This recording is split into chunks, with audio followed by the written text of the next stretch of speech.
Muy buenos días, vamos con lo mejor de la información deportiva. El día de ayer llegó a su fin el Global Champions Tour, el mejor evento de equitación de todo el mundo que se hizo presente en la capital del país durante todo el fin de semana. Los mejores jinetes y los mejores caballos estuvieron presentes en el Campo Marte de la capital del país. El Grand Prix del Global Champions Tour Ciudad de México, la primera fecha del serial, fue todo un éxito en los 4 días de competencia que se llevaron a cabo en Campo Marte, que tuvo al suizo Martin Fuchs montando a Chaplin como el gran ganador al imponerse en el desempate al belga Niels Bruynzels con 37.07 y 37.58 segundos respectivamente. La tercera posición fue para el holandés Michael van der Vleuten, que cabalgó sobre VDL Group en 38.37 segundos. El mexicano Enrique González y Chacna se colocaron en el lugar 20 con 98.30 segundos. El Global Champions Tour, que por segunda ocasión llegó a la Ciudad de México, fue un gran éxito donde el público se le entregó a todos y cada uno de los jinetes que participaron en este evento, catalogado en el ambiente hípico como la Fórmula 1 de la equitación.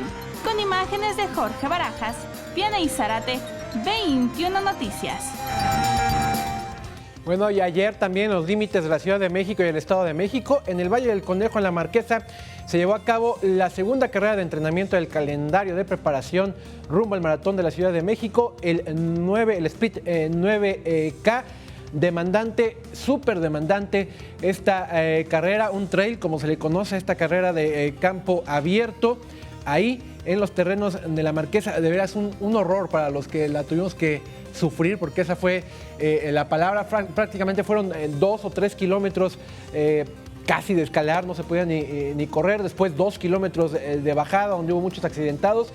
Al final de cuentas, pues todos contentos de estar corriendo en aire puro, aunque también hubo quien le afectó la altura, por supuesto, de esta parte de los límites de la Ciudad de México y de Toluca, alrededor de 3,000 metros de altura. Bajo esas condiciones se corrió. Fue la segunda carrera de 5. La que sigue será el 12K, que sí se va a realizar acá en la Ciudad de México, en la zona sur.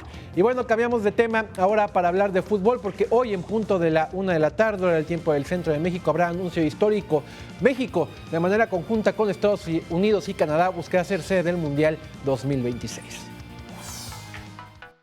Las federaciones de fútbol de México, Estados Unidos y Canadá ofrecerán hoy un histórico anuncio en Nueva York que se espera sea la confirmación de que los 3 organismos buscarán de manera conjunta ser sede del Mundial del 2026. En la ceremonia, según anunció la Federación Mexicana de Fútbol, a través de un comunicado, estarán presentes Decio de María, presidente de la Federación Mexicana de Fútbol y vicepresidente de CONCACAF, Víctor Montagliani, presidente de CONCACAF y presidente de la Federación Canadiense de Fútbol. Además, Sunil Gulati, presidente de la Federación de Fútbol de Estados Unidos y miembro del Consejo de la FIFA. En días pasados, Víctor Montagliani, en entrevista con The Guardian, dijo que espera que México, Estados Unidos y Canadá concreten su candidatura conjunta para albergar el Mundial del 2026, el de las 48 selecciones, el sueño de Gianni Infantino, manda más de la FIFA. Vianey Zárate, 21 Noticias. Pues ahí está, hay quien está echando cohetes ya precisamente festejando por la posibilidad muy fuerte de que México sea sede de su tercer mundial. Hay otros que hacen la reflexión si realmente como país se necesita un evento de estos. Sabemos que se tiene que gastar una millonada para la organización de un mundial. Si bien acá repartiría gastos con Estados Unidos y Canadá, nuestro país es un hecho que tendrían que invertir mucho en hoteles, en medios de comunicación, muchísimas cosas se tiene que invertir para hacer un mundial.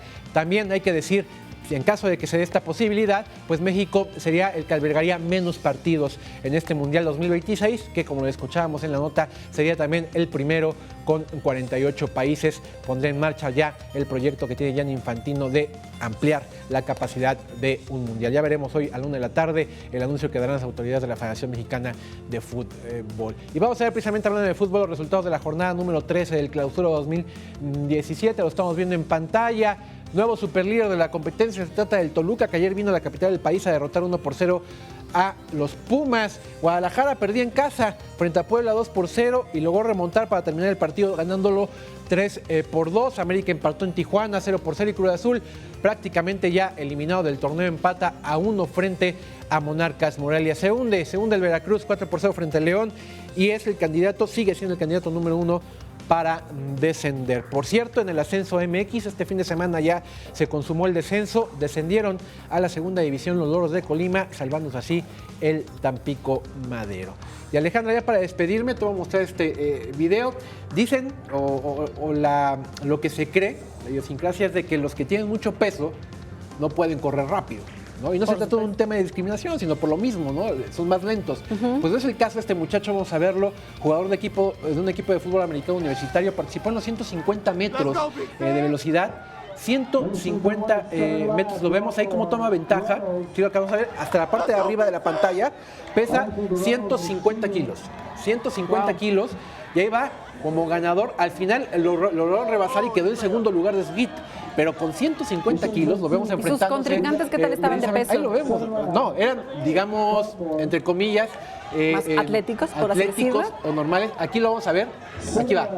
Justamente es este que va aquí en primer plano en la pantalla, lo vemos 150 kilos, vemos cómo mantuvo la ventaja y al final el de la playera gris le mete velocidad y le alcanza a ganar, pero lo vemos con sus 150 kilos de Fíjate peso. Que yo sí pensaría que es un mito, pues grandes jugadores tanto de fútbol americano como de béisbol son de cuerpos grandes, pero son rápidos. Son muy rápidos. Son rápidos. Y es el caso de este muchacho que causó sensación en la universidad, precisamente por su velocidad, ayudó a ganar el segundo lugar al equipo de relevos de 4 por 150. Es la información deportiva, Alejandra, muchas gracias. Ricardo, muchísimas gracias.